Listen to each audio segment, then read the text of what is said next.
Well, good morning, everybody. Today's question is number 87, and it is, can federated learning models help make multi-lender benchmarking possible?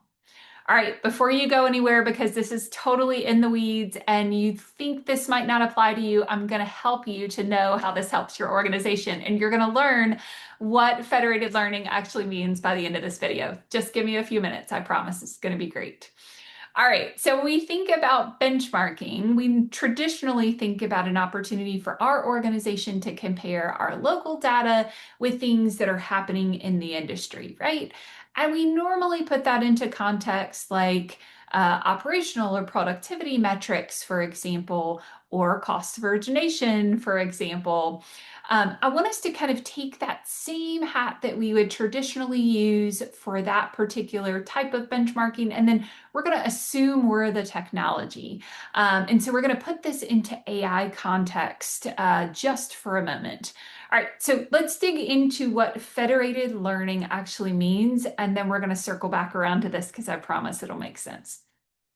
All right, so federated learning is basically a type of machine learning platform where kind of multiple organizations can train a single model on their own private data. So each party kind of downloads this pre-trained foundation model. They train it on their own individual private data. That data is encrypted. The aggregate of that data and the changes that have been made to the model in relation to what it's learned from that data is then sent to kind of the centralized server or the centralized model. And is kind of averaged and then integrated and pushed back out to everybody that is training the model. So in a way, this functions very similarly to how you would traditionally think of a benchmarking tool. So AI is, you're kind of training the model on your own individual data that is very safe and secure and encrypted. And then you're kind of pushing an aggregate of your data back up to a centralized place that is then giving context to the data and pushing out kind of averages and updates to everybody as a result of that. So yes, technically, federated learning can be a fantastic way to do AI benchmarking, but let's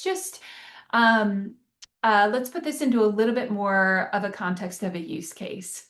All right, so let's say that you wanted to build a fraud tool for your organization. Well, an AI fraud tool for your organization. Well, if you only trained that AI based on fraud that your organization had seen, you're going to be limited in scope and what that actually is going to catch, right? You're only going to catch things that you've always caught before. When you put it into context of being able to train on what others in the industry have seen, then you have an opportunity to catch more and more fraud based on trends that are happening in the industry. Another good example of this really is similar to kind of the data analytics component that you would normally think of when you think of traditional benchmarking tools. And that is if you wanted to get an AI model that gave you strategic insights on your operational productivity, kind of cost of origination data, whatever that core group of data is that you wanted to have some strategic insights on.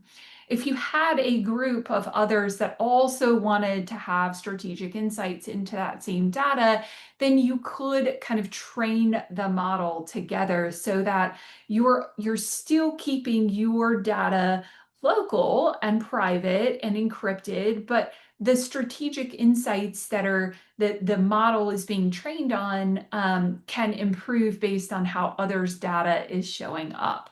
And so there's a couple of use cases here where you can see how that could benefit our industry and how AI benchmarking is really important.